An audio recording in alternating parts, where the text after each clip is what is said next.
Hey everybody, Mark Rubin here with another edition of Office Hours. Hey everybody, can you hear me? Please let me know if you can hear me. I've been told in past office hours I've been difficult to hear. So let's make sure that I can be heard. Okay, so let me know if you can hear me all right. Give me a thumbs up, because I definitely wish to be heard. Just give me a thumbs up if you can hear me clearly. Thank you very kindly. That'd be nice. Let's everybody stay hydrated. It's been an issue here. Excellent. Thank you very kindly. I want to make sure that my words are heard, since evidently that's really all that happens on these office hours. I was going to try and play some music for you, but still don't have my fingertip exactly fixed right now. So I do have a reading prepared for you later, but boy, I got a lot of questions.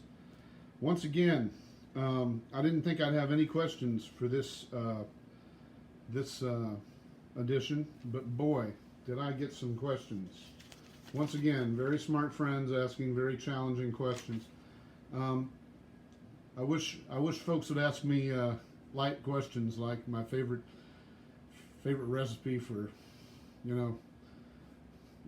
queso or something like that. That would be that'd be that'd be light, but evidently my friends ask really deep ones.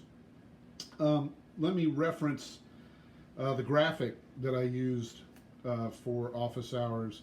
How troubling it is to see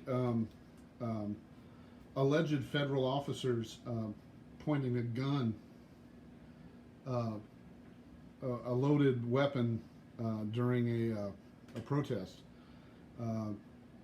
That's a lethal weapon. That's not a non-lethal weapon. That's a lethal weapon, and that's quite unfortunate. Also, a lot of people probably know this, but I'm a recreational firearm shooter. I come from I'm the rarest of Jews.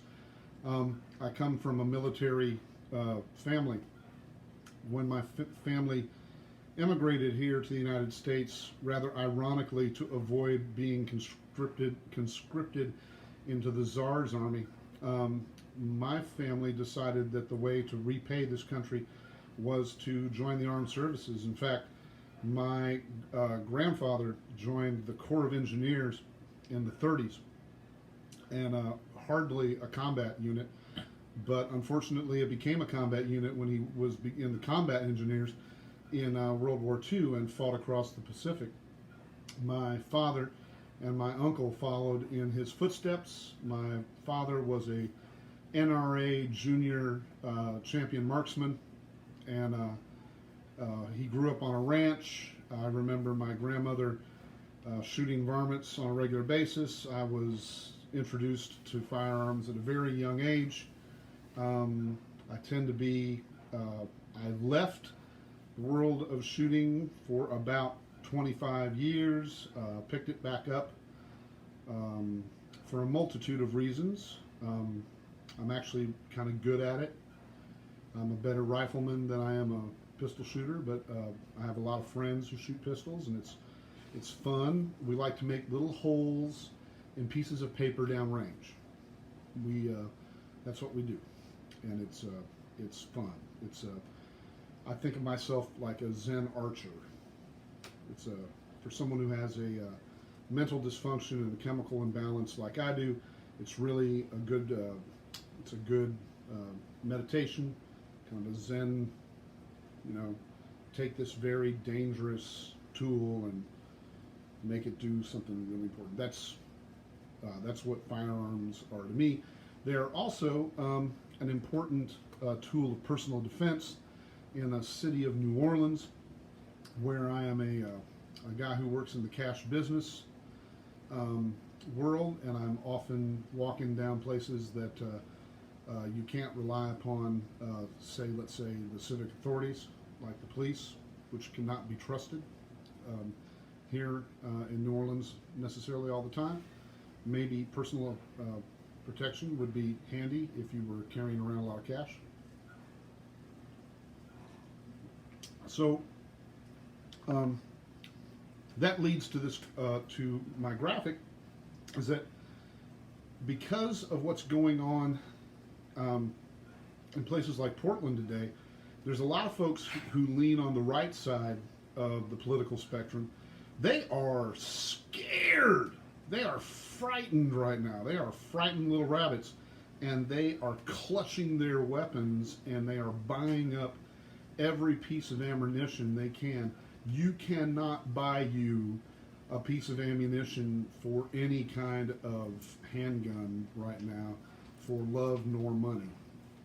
I know, because I am a amateur shooter and I like to go to the range and shoot, and you cannot find anything to do that with, because people are scared and they are hoarding they're hoarding their ammunition because they think Antifa is going to come and tear apart Laplace. In fact, I was at the academy in Metairie, and I ran into a husband and wife who had driven down from Bossier City because they had heard that Academy had a 380 ammo for her pistol, and they luckily found 2 boxes and were thrilled to be there and get them. Hell, I bought 2 boxes of 22 long rifle, which is just a target gun load that I load in a rifle that I rent at the range, because, like I said, I'm a better rifleman than I am in pistol. And like I said, I can't afford pistol ammunition anymore, so my pistol is just a piece of lead right now. So that leads to one of the questions that I got here. That is a lead-in to why I got asked this question. The question is, what are your thoughts on the role and responsibility of the civilian gun owner in the context of the federal crackdown on protesters that we are seeing in Portland and coming soon to a town near you, Chicago, Albuquerque, and etc.? This is what my friends who are activists in Portland, who are on the front lines of Portland, are saying right now. And some of these people are concealed carry, are rightful gun owners, and many of them belong to organizations like the John Brown Gun Club and people who are very gun literate. Look, man, a pistol or a long rifle is not going to save you from tyranny.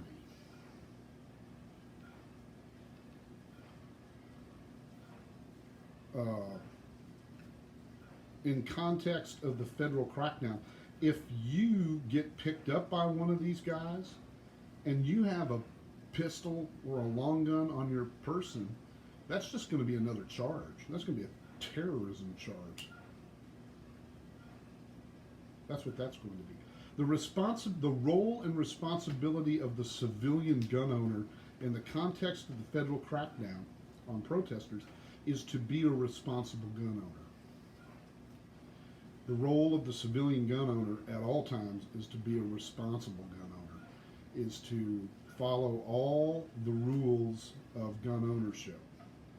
And we who are gun owners are aware of that. I get training all the time. I make mistakes all the time. I need more training. Everyone who's a gun owner, who is a civilian gun owner, needs to be constantly reminded of the training and get more all the time.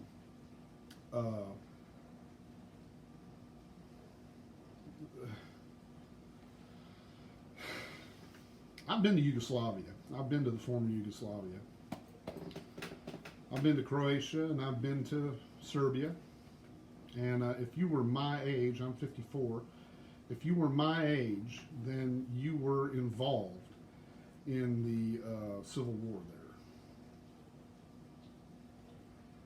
there. And, I mean, is that what you want? Is that what you want your guns and bullets for? That's what my right-leaning friends tend to think. They tend to think that they've hoarded all of these, they call them sporting rifles, but these AR-15 quote-unquote assault rifles, that's a dumb name. And an AR-15 is not a rifle, it's a receiver. We can talk about that later. But, you know, they're hoarding it because they think someone's going to come and burn down their house, like they see people burning down businesses downtown. And they think that there's going to be some kind of civil unrest, and they're going to have to use the 4,000 machine gun bullets that they have hidden under their house. A responsible gun owner, you know,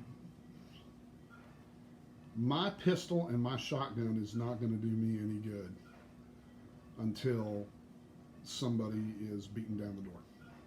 And then that's the last line of defense. So that's my role and responsibility as a civilian gun owner, is to not be caught dead with literally with a pistol or a rifle at a protest, number one. And number two, I mean, I got my shotgun and my pistol. Let's be real. I got my shotgun and my pistol so I could go out and protect the synagogue, just like my dad did one time. That's the real reason. So I could go out and protect. So I could go out there and, if need be, go out there and have to protect the synagogue if I had to. So that's my answer there. Moving right along. Is that a good answer for you, James? I hope that answered your question. I've got a question. Then I'm going to read you. I'm going to read you a reading. So I promised you I'm going to read you a reading today. So I got one more little question here. This is an interesting question. What is the like I said, I wish these were happy questions, but what is the saddest story from the road? What is my saddest tour story? And I remember this story like it was yesterday. This story dates from 1986. I was a road manager with a rock band from Dallas, Texas. This is before I was, this is when I first moved to Dallas. I was still working in the punk rock scene. I was very well known as a booking agent and a road manager on the independent music and rock, in the punk rock and independent music scene. There was kind of a route that took you from Texas out to the Atlantic coast and back. It was the same route that REM had, and bands like the DBs and even the B-52s and bands like that had broken open, and alt rock and even punk rock bands could come and go. I'd been on that route with the Flaming Lips. I'd been on that route with a lot of other bands that were known and well known. And this band called Buck Pets had taken me out with them. And as it turns out, they were the most horrible human beings that I had encountered probably in my entire career. This is in 1987. Let's be honest, they were just kids. They were just kids out of, they were college age. I was just about 3 or 4 years older than them. I guess 1986 makes me 23, 24, something like that. And I was road managing these guys, and they had just signed a major record deal. And they were reading that book. They had gotten a copy of that book, Hammer of the Gods, about Led Zeppelin. And I remember as we were driving on this tour, Chris Savage was the name of their guitar player. Tony Alba was their drummer, and Andy Thompson, I'm going to name them by names, was their lead singer and guitar player. They and their bassist was named Ian. I can't remember his last name. And they were passing this book around and reading passages of it. And I remember Chris Savage sat in the back and he goes, "You know what? Now that we're on a major label, now we're going to be rock stars. We should just take advantage of people. That's what we're going to do. We're going to see how far we can take advantage of people." And I'm driving the van on my way to a gig, and I'm thinking, nah, these kids are just sitting back there stoned. I don't know what they can't pop. What are they going on about? And as it turned out, as we went on the road, that's exactly what they did. They were unkind to nearly everybody that we met while we were on the road. And that the straw that broke the camel's back was we were in this town in Blacksburg, Virginia, and there was a radio DJ there who had broken this band in the market. And I was told by the woman from the record label who had just signed them that this DJ there in Blacksburg, Virginia, was responsible for bringing bringing their attention to the record label. Like this was an important person to this band, and be nice to this woman. Well, we show up down there, and we show up to Blacksburg, and these guys are just abysmal to her. They were basically like, where are the pretty girls at? You know what I mean? Like, where's the cocaine? You know, like it was.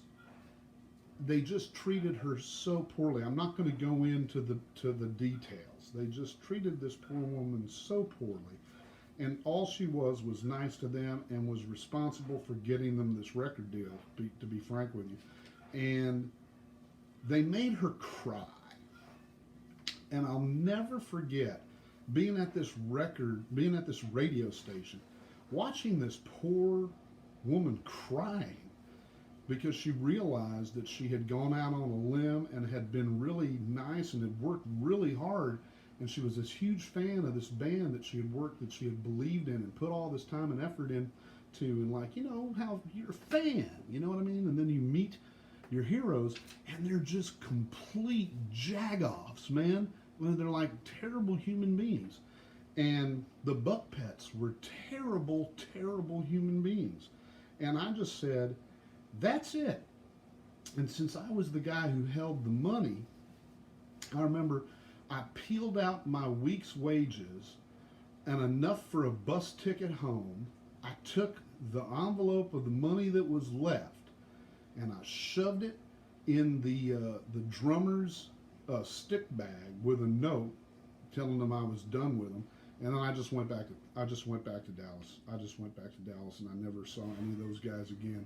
And I understand that they went off to Jamaica. I think they were signed to Island Records or something and made a record, and it went nowhere. And they they're all pumping gas somewhere. I don't know. Maybe they had kids and they lived out. They were all children of great. Their parents were super wealthy, and they all grew up in this gated community north of Dallas in Plano, Texas. It's a long story. Got that off my chest. 86? Was it 86 or 87? That was my saddest tour story. Now, as promised, this is one of those books that I've probably gone on about that I think folks should probably drop a few bucks on if you can find. Remember books? They got these things called pages. Look at those pages. In fact, this book here, I think this is the 1990 edition, and this is like the 8th version of this that I have bought because I keep giving it away. I rave on it and then I give it away. You know, I learned more about being a musician and what it's like to be a musician from you know what I did? Yeah, from the little stories. This is a collection of the little stories about musicians that are told backstage. And Bill Crow, the guy who wrote it, Bill Crow, he was the bassist. Who was the bassist for? He was a bassist for a really great quartet whose name I'm forgetting all of a sudden. But there are whole chapters here based on certain musicians. Art Tatum, Eddie Condon, oh my God, Eddie Condon, Duke Ellington, Benny Goodman. There's a whole series of, but then there's little stories by musicians that you never met or wouldn't even remember, just based on different, one's called Wild Scenes. what was going on 52nd Street, cutting contests, stories from the road. Boy, pretty amazing. But there's a section here called Prejudice. So I will read you here about a story that got passed around quite a lot about Bessie Smith, the great Bessie Smith. And this is reading from Jazz Anecdotes by Bill Crow, page 133, middle of the page. Story about Bessie Smith. Bessie Smith was a star of black entertainment world while relatively unknown to the rest of the country. White audiences discovered Bessie through her records. Some of those who came to see her traveling show weren't all happy about her success, though. But Bessie was a match for them, Chris Albertson writes. Bessie must have known that many of the Southern followers who flocked to her tent, laughed at her jokes, and applauded her singing were Klansmen who had left their sheets at home. But like many Southern blacks, she ignored the Klan and assumed she'd receive more malice than she gave. No more malice than she gave. Still, Bessie found trouble where she looked for it or not. In July 27th, let's mark that, July 27th, in Concord, North Carolina, she was forced out of her complacency towards the Klan. It was a hot July night, and Bessie's electric generator was creating additional heat inside the tent where she was making her performance, making the packed tent almost unbearable, especially for the live performers. Halfway through the show, one of the musicians was close to passing out, so he left his seat and stepped outside for some fresh air. As he walked around the huge tent, he heard soft voices and a grunting sound nearby. Following the sound, he came upon a half-dozen hooded figures, the moonlight showing upon their white robes. They were obviously getting ready to collapse Bessie's tent, and they had already pulled up several stakes. Unseen by the preoccupied Klansmen, the musician hurried back to the rear entrance of the tent. Bessie had just come off stage, and the audience was hollering for her to return for an encore. Before she could raise hell with the musician for not being inside with the rest of the band, and he actually managed to blurt out what he had just seen. "Some shit," she said, and ordered her prop boys to follow her around the tent. When they were within a few feet of the Klansmen, the boys withdrew to a safe distance. Bessie had not told them why she wanted them to accompany her, and with one look at the white hoods was all the discouragement they needed to depart. But not Bessie. She ran towards the intruders, stopped within 10 feet of them, placed one hand on her hip, and shook a clenched fist at the Klansman. "What the fuck you think you're doing?" she shouted above the sound of her band. "I'll get the whole damn tent out here if I have to. You just pick up them sheets and run." The Klansmen, apparently too surprised to move, just stood there and gawked. Bessie hurled obscenities at them until they finally turned and disappeared quietly into the darkness. "I ain't never heard such shit," said Bessie, and as she walked back into where her prop boys stood. "And as far as for you, you ain't nothing but a bunch of sissies." And with that, she walked back into the tent as if she had just settled yet another routine matter.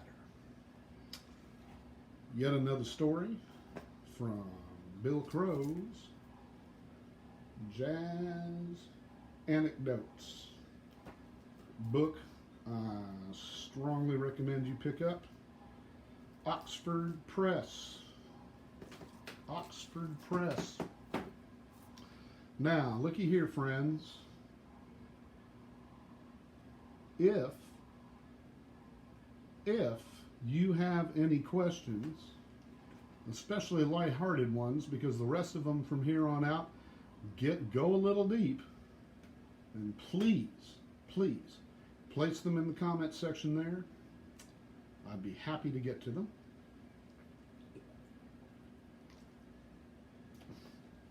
If you'd like to hear another story out of Jazz Anecdotes, be my pleasure to share that with you as well. So, couple smart questions here. Smart friends. Got these two questions here, and I think we'll wrap these up after I answer these two. That'll be it for today. This one's philosophical. Nu, was, that's a philosoph, nu? The queso recipe would be nice. Easy, easy. You get one of those packets of government cheese. Remember those? Anybody old enough to remember when you'd sign up and get the thing of government cheese? And two containers of Rotel. Cook it up. Mwah. It's the best. Absolutely the best. That's it. Government cheese. One big brick of government cheese. 2 things of Rotel. What can I tell you? It's from my years in the trailer. It's the best. Thank you for the question. So now we're moving on. What do you think is the best way to deal with the tendency towards dominance hierarchy in bands and in life? The pecking order, if you will. The idea of a boss and an employee, king and peasant, and everything in between. The self-righteous and the sinner. The reality that is the antithesis of the notions that we have of fairness and equity. Well, I'm going to answer that question in 2 parts. One has to do with a band, right? Right? Has to do with a band. How do you run a band? So, in my experience,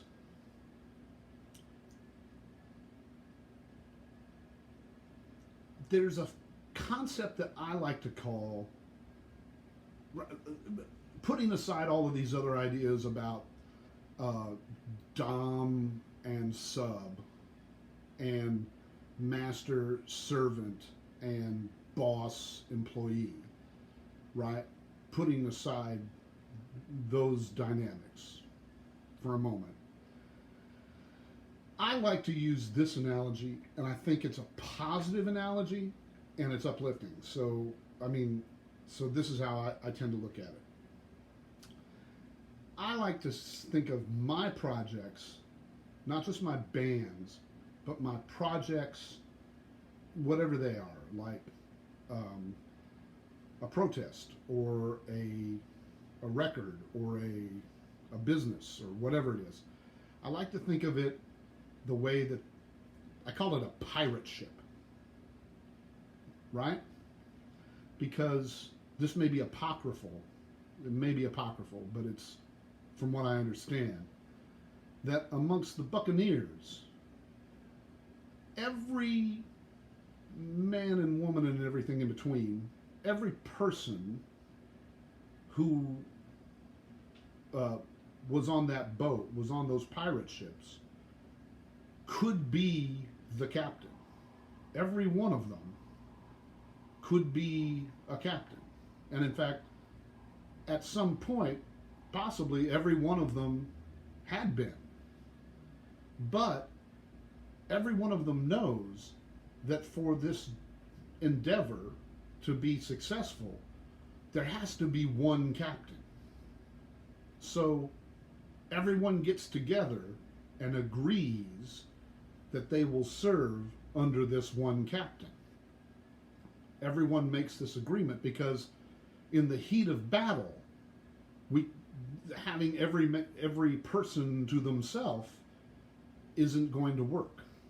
There has to be someone who makes the decisions and takes the fall and leads and has the control of dominance and everyone has given up their personal dominance and has signed on to that captain. They have signed up to serve willingly, with the understanding that that's to everyone's mutual benefit.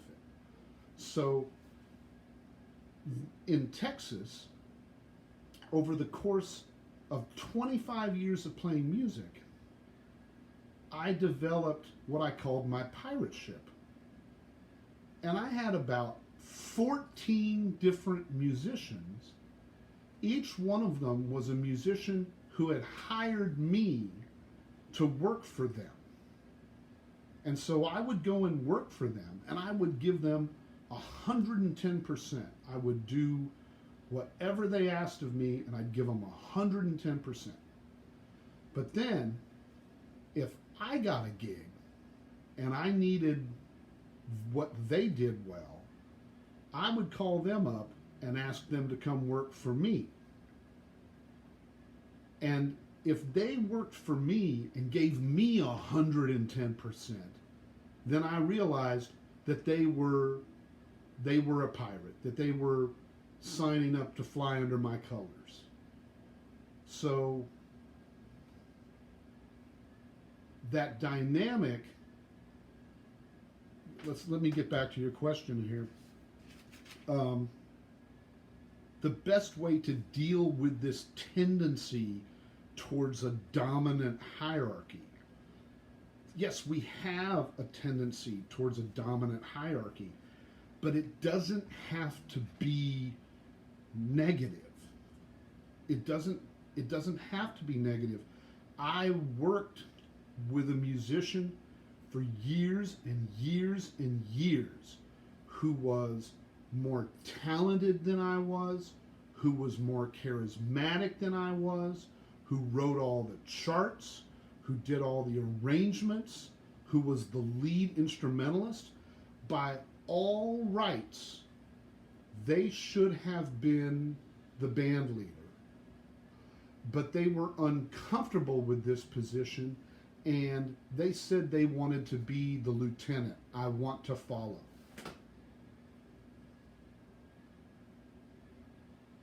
So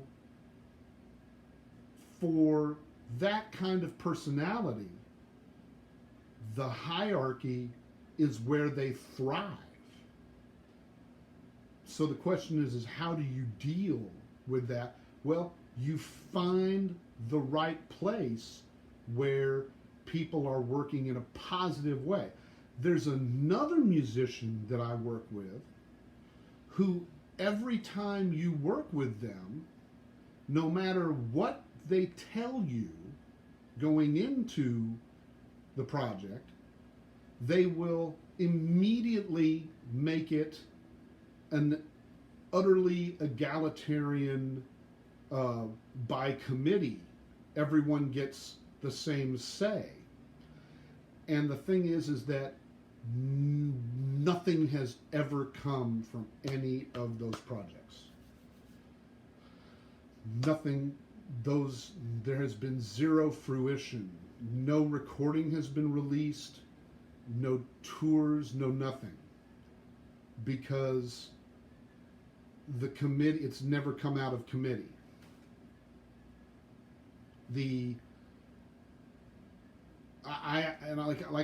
I play in another group which is 14-piece ensemble, where every one of the 14 pieces of the ensemble has all the freedom in the world, but there is a leader of the band, and everybody's following their cues. But through the way that the leader has set up the hierarchy, no one feels constricted.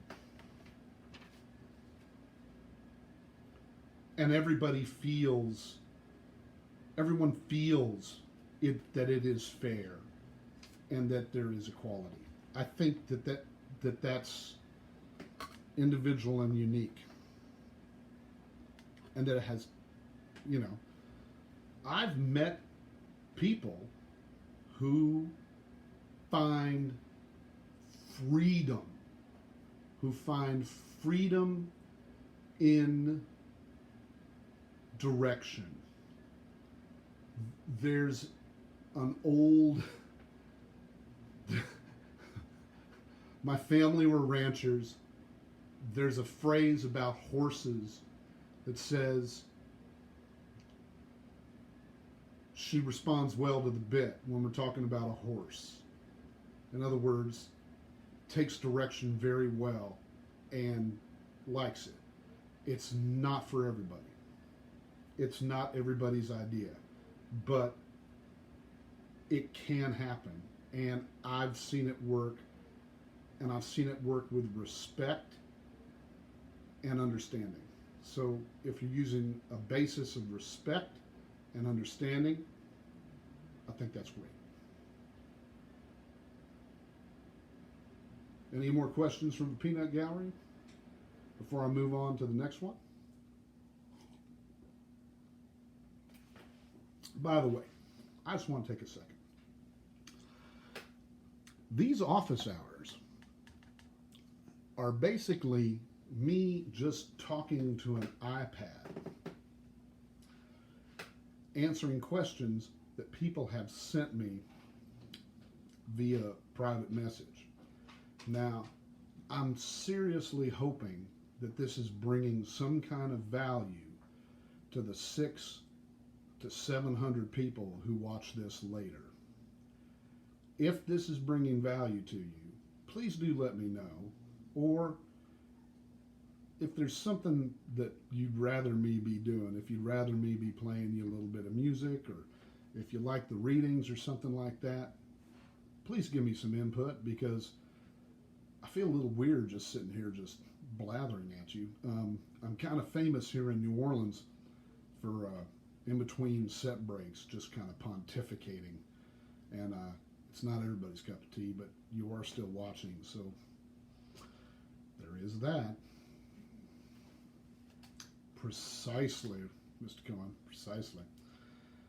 Now, if you followed along with these office hours, I should also mention too that I've been archiving these on YouTube. So you can go to my YouTube channel, subscribe to my YouTube channel if you like. I've got some others. I have content on there that isn't on Facebook. I've got some stories on there that aren't on Facebook, which if you'd like to see.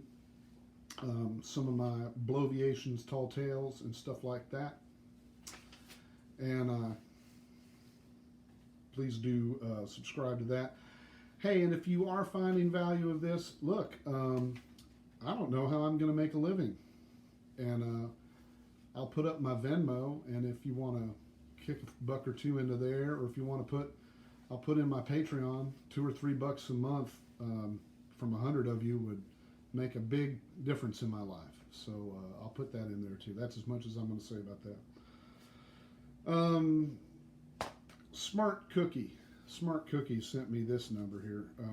Look, I live in New Orleans, and I'm a European person living in the center of Black American culture, and I have alluded to this on many occasions about the minefield that it takes to be a musician here, especially if you play the local music.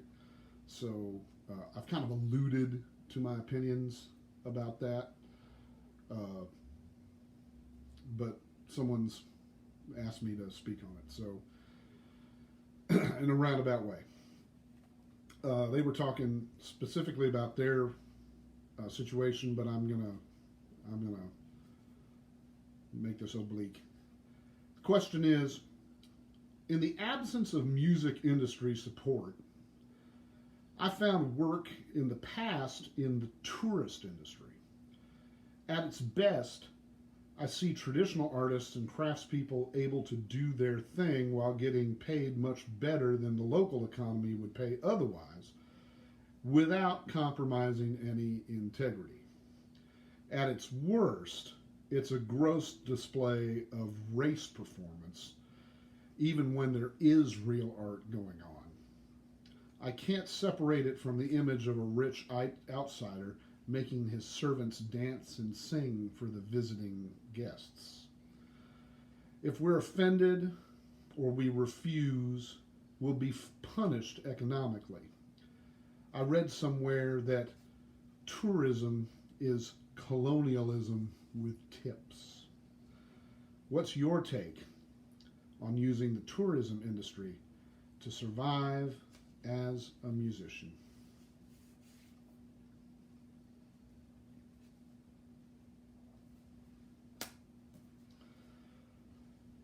Well, I think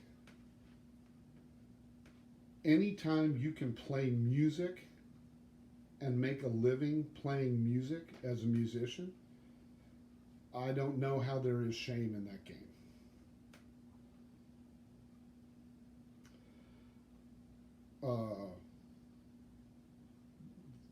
You're a musician. You play music for a living. We labor under the system of capitalism. You said you were a professional. Someone's offering you some money. Then either play the gig or don't play the gig.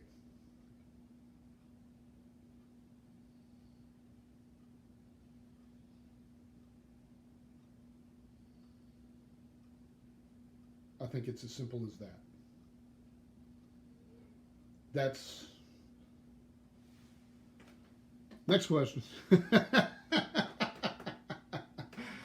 No, I mean, but we can get real here in a second. We can get completely real about that question here in a second. Let me think about my thoughts.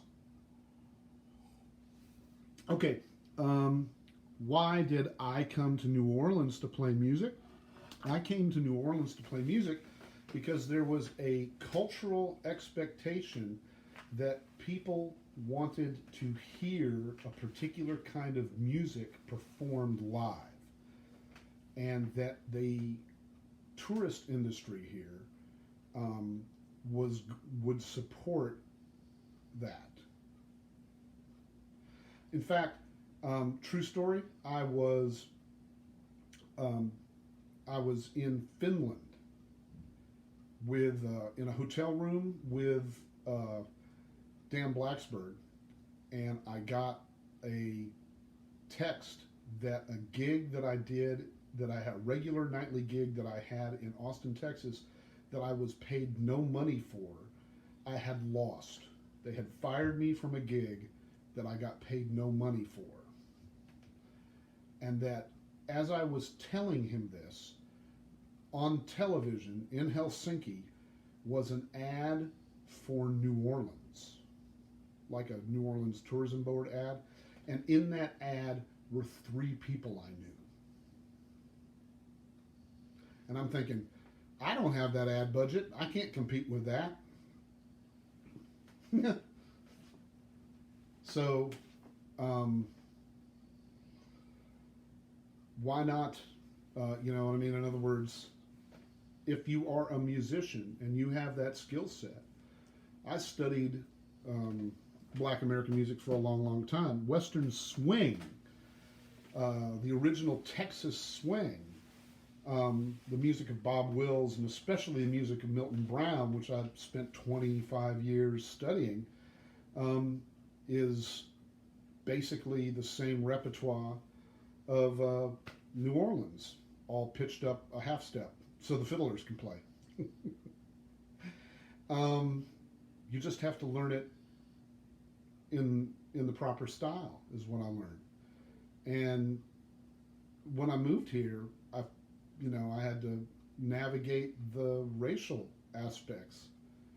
And you're here on the knife's edge. And I mean, I could go on for hours about what it means to be a European, a descendant of European people, playing black music in a city which is 70% black.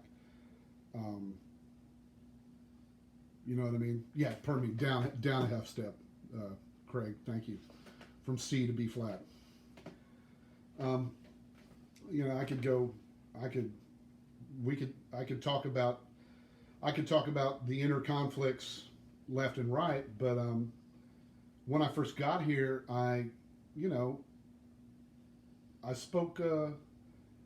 I spoke to some local musicians, guys. When I say local musicians, I mean guys who went to high school here, and I asked questions, and I said, "How do you feel about a guy like me being here?" And you know, they told me point blank, "You don't belong. You don't belong here." But if you're gonna be here, then do better, then do a good job.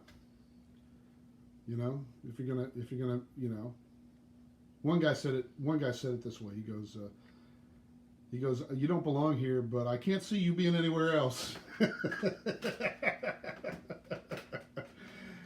And I'm not gonna say that like I get a pass this way. I mean, you got to earn your spot every day. But there's certain things I won't do. I don't busk. We can talk about that at length. But tourists, this is how I do it. The tourists are here because they want to hear something particular. And they're not going to go, they're not going to delve deep in. They're not going to jump into the deep New Orleans. They're only going to go to the surface. And that's where I'm at. I make my living on Bourbon Street, and I make my living on Frenchman Street. And that's skimming the surface of music in New Orleans. And there's not a lot of black people playing black music there. That's almost entirely people like me playing for other people like me. I'm just really lucky that I fell in with the Cajun community here in town. I just want to say point blank that they really saved my life spiritually, if that makes any sense, because when I'm playing with the Cajun French bands, you know, they play just like they do when they're playing out the dance hall. They're playing of and from their tradition, absolutely. And like I'm the only non-French speaker on stage sometimes, and that's a wonderful, wonderful position to be. But I've never, ever once been the only non-European. Well, that's not true. I play with Calichandra every now and again, but it is rare as hen's teeth that I am the only European on stage. I'm usually in a band entirely made up of out-of-town Europeans like myself, playing for other out-of-town Europeans for the tourist trade. And the way I do it is I kind of make it a game. How much money can we get from these tourists? You know, and they've come and they really, really want to give us the money, and it's my livelihood. That's how I do it here. Is that there is a cultural expectation. That's what the job is. It pays. I took the job. I don't feel very much like I'm taking anybody's spot. That I've done the research, and I've worked really, really hard not to take anybody's spot. And you will not find me at certain venues in town on purpose because of that. So that's my answer to that question. We got 10 minutes left. I didn't really have anything else prepared. I didn't really, unless anybody else has got another question. Unless anybody's got another question. Anybody? Well, friends and neighbors, like I said, I didn't, my finger still isn't working so well, and I don't know, yeah, my finger isn't exactly, isn't doing the best. I don't know, let me play you a song. Maybe I should play you a song.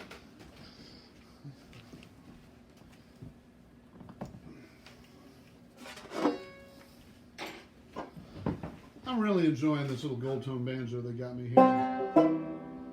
I'll move move this out a little bit so you can see it.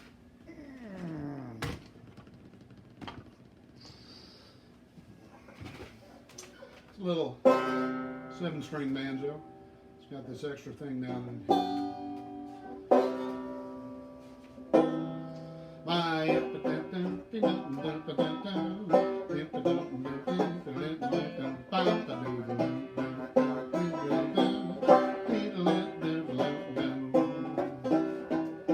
Well, first you take a little hit and then you take a toke. And every day it seems to smoke, smoke, smoke. I tell you, my friends, you got a problem with dope. You've been smoking too much weed. Seriously, it ain't cocaine and it ain't crack. Ain't heroin, it ain't no smack. But if you smoke it enough, you get a habit like that. Smoking too much weed. Well, I had me some green. Ooh, yeah, I had me some hope. But I just got a call from a friend of mine, and he got a little for calling smoke.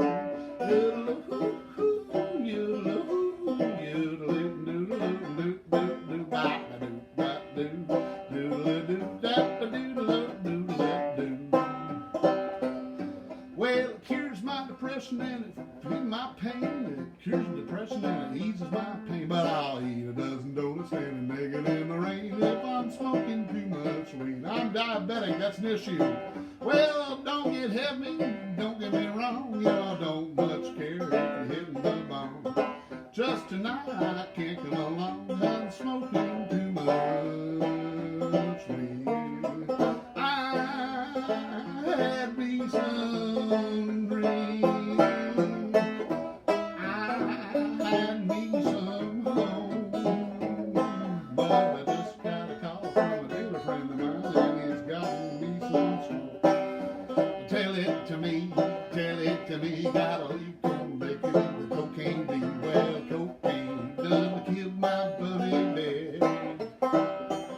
Oh, tell it to me, you gotta drink cold liquor with cocaine D.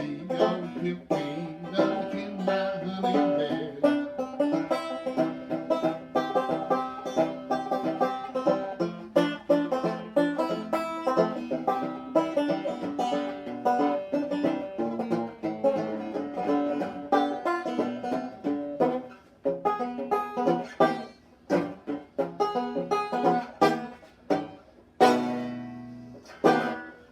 And that, ladies and gentlemen, will do it for this office hours. What was today? I don't know. See you next bat time, bat channel. And if you've got any questions for us next week, feel free to put it down there in the PMs, or put it in the folk songs for the over 50. Yeah, folk songs for the immunocompromised. I think is what we're going to call that, ladies and gentlemen.